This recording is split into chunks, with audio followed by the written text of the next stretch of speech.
Welcome to Luca is a Billionaire, where the only thing I invest in is your answers. In this video, I will explain how to make Crab Rave in Minecraft. First, gather your materials: redstone dust, redstone torches, note blocks, and sand blocks. You'll also need some crab-like mobs, perhaps using custom textures or specific mob types. We'll start by building a simple redstone clock to power our musical elements.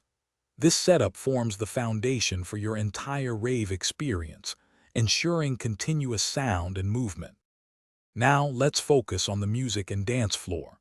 Place note blocks on different blocks like sand, wood, or stone to produce a variety of sounds.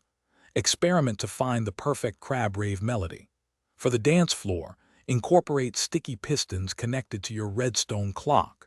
These pistons will push and pull blocks, creating a lively, moving surface for your crabs to dance on.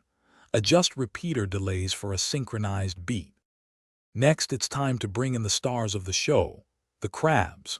You can use specific mob types that resemble crabs, or even custom textures if you're using mods. For visual flair, integrate redstone lamps connected to your clock, creating flashing lights. Observers can detect block updates to trigger more complex light patterns. Don't forget to add colorful glass and banners to enhance the party vibe, making your rave truly immersive. To take your Crab Rave to the next level, consider advanced customization. Explore custom sound packs to get that authentic Crab Rave song. Command blocks can be used to control mob spawning, movement, and even particle effects, adding more dynamic elements. Don't limit yourself to a single room.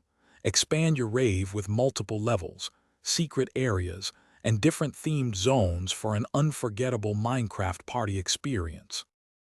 Thanks for watching and please subscribe. It's the best investment you'll ever make.